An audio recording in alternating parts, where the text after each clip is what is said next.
de l'équipe A va essayer de lancer le ballon dans les 6 mètres. Donc, il va essayer de faire rouler le ballon dans les 6 mètres. Le ballon ne doit pas sortir des 6 mètres. Le ballon dans les 6 mètres. Un joueur de l'équipe B va essayer de prendre le ballon, ou bien il va toucher directement cet élément de l'équipe A, ou bien il va effectuer une passe longue ou bien une passe courte pour que le dernier puisse toucher l'élément B avant qu'il n'entre dans les 6 mètres. Bonjour, donc je m'appelle Ndaraw Mbengue, entraîneur de 3e degré, enseignant-chercheur spécialiste de la didactique de handball à l'INSEP. Donc, je suis venu intervenir au niveau de ce stage d'initiateur animateur organisé par le district de Guédiawaye, qui se passe du 17 au 26 août. Donc, c'est un stage qui va nous permettre de former de jeunes entraîneurs qui vont encadrer des enfants. Maintenant, durant ce stage, j'ai pu intervenir sur beaucoup de modules. Le premier module, c'est les manipulations du ballon, autant pour moi. Les manipulations du ballon, qui était ma première intervention, comment manipuler et contrôler la balle, donc en pratique. Donc, avant la pratique, on a eu à faire des explications sur le plan théorique. Et après, on a eu à effectuer la pratique sur le terrain. Après, ma deuxième intervention sur la technique de base de passe. Donc, toutes les formes de passe. La même chose, donc on a fait un peu de théorie. Et après, on a fait la pratique parce que ça devait être une séance pratique. Mais avant d'entrer dans la pratique, il fallait au moins expliquer c'est quoi la passe, les différentes formes de passe, les différents types de passe, ainsi de suite, jusqu'à ce que les récipiendaires comprennent d'abord cette technique de base avant d'aller sur le terrain pour la pratique. Et après, j'ai intervenu sur l'autre technique de base qui est la feinte. Donc, feinte simple, on a expliqué, surtout en travaillant sur les appuis, c'est toujours de la pratique. Mais il faut d'abord passer par la théorie et après on fait la pratique au niveau du terrain. Après les feintes simples, on a travaillé sur les feintes complexes. Donc c'est pour approfondir davantage et permettre aux animateurs de pouvoir comprendre les différents types de feintes. Et chaque feinte aussi par rapport à son contexte bien déterminé. Et après, l'intervention d'aujourd'hui a porté sur les jeux pré-sportifs collectifs. Parce que, comme on le dit,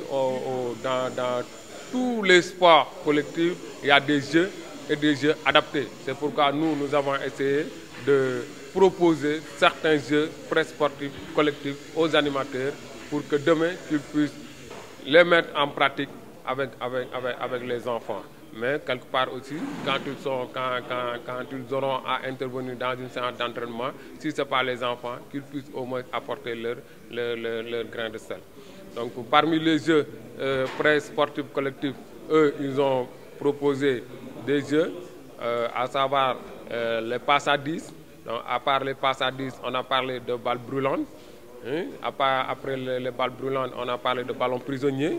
Après, on a parlé de ballons couloirs. On a parlé de labyrinthe. Donc tout ça, c'est des panoplies de jeux qu'on a choisi pour permettre aux animateurs d'en avoir le maximum et de pouvoir les mettre en pratique quand ils seront sur le terrain. Le ballon ne doit pas sortir des 6 mètres.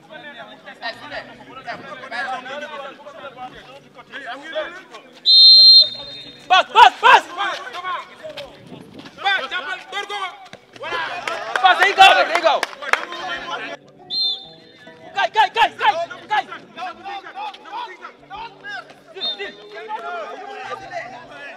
Salaamaaleykum waa Actu And Sénégal man la Chérif Ndiaye président district handballu Guédiawaye waaw district bi ñu ko créé yàgg na Chérif Thiam moo nekkoon président bi avant ma koy remplacer il y a quelques années et donc dañu gis ne fii Guédiawaye jeunes yi fi nekk di encadré ñoom ñëpp am nañu xam-xam mais kenn formé wu leen et donc pour prétendre à ñu am des diplômes beaucoup plus élevés il faut que ñu jaar ci diplôme bi nga xam ne moom mooy diplôme de base bi mooy diplôme initiateur handball loolu moo tax ñu xalaat au niveau du district organiser stage bi pour permettre xale yi Guédiawaye formateurs yi nekk Guédiawaye ñu mun leen a former Guédiawaye ak banlieue bi Pikine ak Kër Massar. Au départ dañu waxoon dañuy yem ci ñaar fukki formateurs mais vu la forte demande on était obligé ñu élargir ba on avait presque 40 stagiaires inscrits. waaw objectif stage bi mooy renforcement de capacité parce que ñi fi nekk am comme ni ma ko waxee ci sànq am nañu xam-xam mais il faut ñu renforcer leen que li ñuy def ñu xam pour lan ñu koy def boobu fekkee da nga war a yor aussi xale yu ndaw di def formation di def initiation war na am xam-xam boo xam ne parce que formation yi du bokkul former mag ak former xale bu ndaw bokkul. donc moo tax léegi fii étape bi ñu toll mooy dañ leen di jàngal naka la ñuy former ay xale yu ndaw initier leen jox leen une formation de base pour ñu mën a évoluer normalement ci handball. asalaamaaleykum maa ngi tudd Lamine Sy di ancien international maa ngi ñëw ci formation bi pour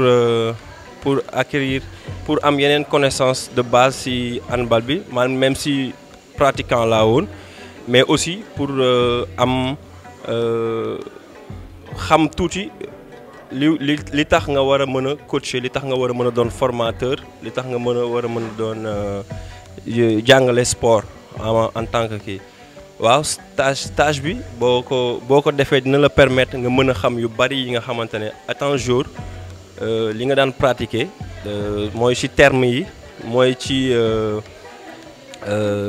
lépp daal dina la mën a permettre yow di nga mën a am beneen gis-gis par rapport ak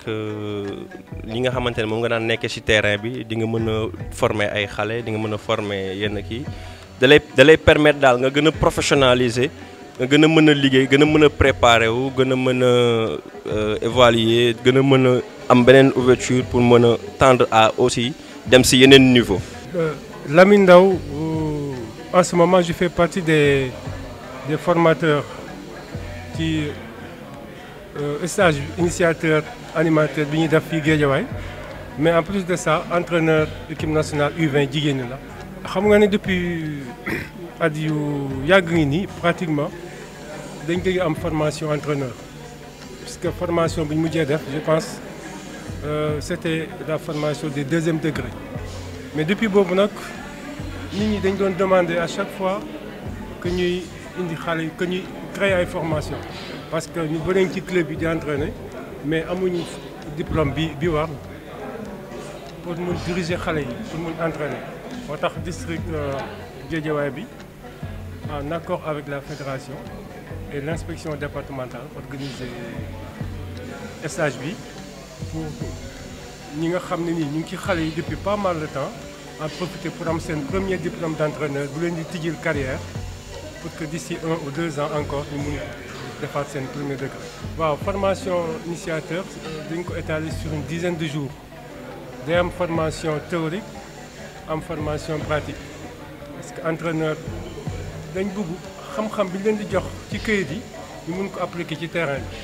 bi ñu am bagage yoo xam ne nii xale bu ci nekk xale booy entraîner âge bu mun ci am nga adapté entraînement bi par rapport ak âge am donc mooy li leen di jox fii. loo xam ne ni vraiment biñ ko xoolee ba pare contenu la boo xam ne mooy contenu bi ministère bi proposé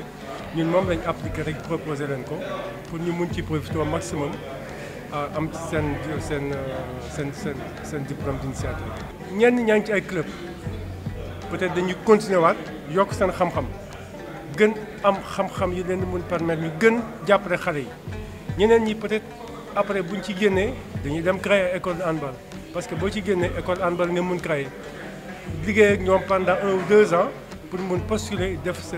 premier degré donc ñu ngi xaar ci ñoom vraiment ñu yóbbu niveau handball bi niveau bu kawe surtout au niveau de la banlieue nga xam ñëpp banlieue bi lañ jógee nga xam ne banlieue en ce moment de Dakar mooy grenier handball fii ci Sénégal donc ñooñu bés bu ñu delluwaatee ñu gën xarañ gën am connaissance yi war pour au moins jàppale xale yi ñu nekk ay handballeurs yu xarañ tamit. Son objectif tey lii la je vais faire tel type de jeu je vais faire tel type d'activité je vais faire tel type d'exercice j'aurai besoin d'organiser mes groupes comme ça d'accord donner des consignes comme ça donc il faudra se préparer en amont très important. salaamaaleykum waa Actun Sénégal maa ngi tudd Mati Bey maa ngi nekk club bu ñuy wax Jamono handball club en plus maay secrétaire général équipe bi. li tax ma ñëw def ci formation bi mooy dama nekk ak ay xale depuis presque 6 ans 7 ans maa ngi ak ay xale te nee nañ ma initiative bi da lay gën a pousser pour nga mën a téye xale yi te loolu dëgg la ndax jàng naa fi lu bari en tant que joueur jàng naa fi tamit loo xam ne su ma demee mën naa koo jàppale xale yi ma yor terrain. waaw entre stagiaires ñu ngi collaborer bu baax ñi nga ci xamantewul woon yaa ngi xamanteek ñoom. ñi nga xam ni mosoo di nga leen gis ci handball bi mais mosoo am ak ñoom accès pour wax ak ñoom yaa ngi wax ak ñoom waaw loolu moo ma gën a marqué ci stage bi. waaw mën na ma jariñ lu bari mën na ma jariñ ma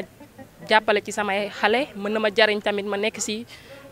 coach international de genre parce que boo paree fii premier degré ngay jéem a xëcc wala ay deuxième degré yooyu noonu te ñaan naa yàlla am ko incha allah waa objectif loolu.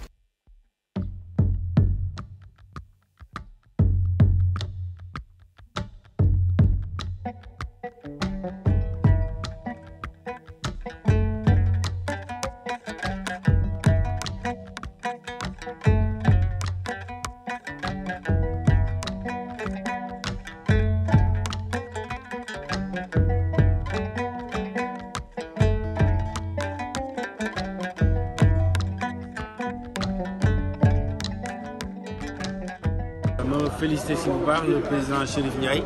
ak toute l'équipe ñoom président Baldé et tous les clubs du district de Guédiawaye ak ni ñu ko tijjee aussi ba ñeneen ñi nga xam ne bokkuñu sax ci district de Guédiawaye ñu mën ci gis seen bokk ñëw participer parce que bu fekkee ne da nga bëgg a discipline boo ko bëggee développer da ngay def formation des cadres formation des cadres dafa am fu muy door mu ngi door ci li ñu def nii tey mooy lu ci bëri ci ñoom ay ndaw lañ ñenn ñi joué nañ handball ñenn ñi joué wuñu ñenn ñi nekkoon nañ sax ay équipe nationale mais ñoom ñëpp tey dañu ne dañu bëgg a commencer teg ay jéego pour ut xam-xam pour ëllëg ñu mën a nekk ñuy tàggat donc loolu c'est extrêmement important moo tax may rafetlu ni ma gisee xale yi ci bëri ci ñoom ay xale lañ mais loolu c'est important waaye aussi symbole la ko mel ni Arona Lo nga xam ne moom demoon na ba nekk capitaine équipe nationale bu demee ba ci stage bu mel nii mu ñëw di ci participer loolu mooy wane ne ci handball bi am na ñoo xam ne vraiment ñu ngi am taxawaay pour mën a liggéey pour que handball bi jëm ci kanam donc li ñu def nii rafetlu naa ko moo tax fédération bi ñu ma waxee initiative ma encouragé ko mais yow ma rek ci encouragé dama wax fédération ñu jël en charge tout ce qui était restauration ci fukki fan jël en charge également indemnité de déplacement formateurs yi may saluer bu baax aussi formateurs yi. li ngeen fekkee ni clôture bi la donc on a eu beaucoup d'inscrits et les enfants jeunes yi nga xam ne def nañ ko ont eu leur diplôme à 100% de réussite parce que ay jeunes yu nekkoon fii la di encadrer ay jeunes di encadrer ay xale di assurer la relève bu handballu Guédiawaye te kenn formé wu leen am nañ xarañte am nañ technicité mais amuñu woon formation bi ñu def nii daf leen di permettre ñu mën a prétendre à un diplôme d'état de premier degré bu tax ne dinañ mën a intégrer les plus grandes sphères du handball sénégalais bu boobaa dinañ mën a entraîner fu leen neex parce que ce sera un diplôme d'état qui est reconnu un peu partout loolu moo taxoon ñu ne il faut ñu def formation bi pour que ñoom ñu am le diplôme là et formation boobu dafa am lu nekk ci ginnaaw li nekk ci ginnaaw mooy que Guédiawaye dañ fi nekk juróomi équipe dañ fi am juróomi équipe bi presque ñett ñi gagné nañ lépp ci Sénégal mais suñu objectif te bu pare ay benn nit mooy yore club yooyu te dafa métti yore club dafa métti trop ñu ne léegi pourquoi ne pas fédérer nos forces créer un très grand club muy Guédiawaye handball club nga xam ne équipe yi ci des 5 yi dañ koy pourvoir en petite catégorie di ko pourvoir en joueur de qualité loolu moo gën a tax sax ñu def formation bi pour que petite catégorie ñu mun leen former à la base 5 clubs yooyu nekk des clubs formateurs ensuite pour ñuy pourvoir équipe bu mag bi en des joueurs de qualité daal maanaam loolu moo tax ñu ñu def lii te loolu waxtaan nañ ci ak fédération waxtaan nañ ci ak mairie Guédiawaye ak inspecteur bi ñoom ñëpp d'accord nañ ci loolu moom ñoom tam loolu seen bébét kii la bokkoon. stagiaires yi actuellement inscription yi 40 la ñu woon mais après loolu dafa am annonce bu am ci mbas bi ay nouvelles directives yu ñu jotoon ñu bëri yaakaar na dootul am ba nga xam ne sur les 40 les 29 rek ñoo ñu def la formation. district bi amul assez de moyens ñu am c'est mënul jël en charge stage ba mu jeex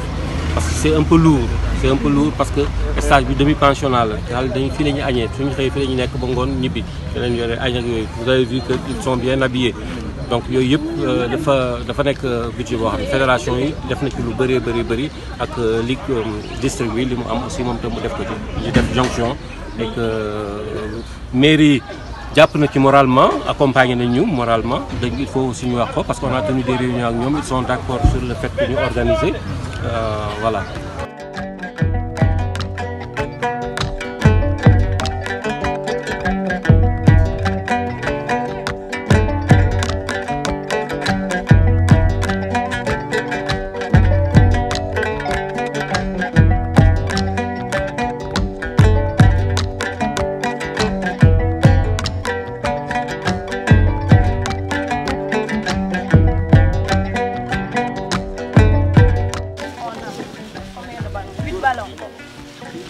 On va travailler selon le nombre de personnes qu'on a. Départagez-vous en 2 groupes. Les couleurs sombres par là, les couleurs claires par là. Les couleurs sombres claires. Madame, une question. Donnez le ballon. On a tout le terrain. On a 2 équipes. C'est bien le côté. Chaque équipe aura 4 ballons.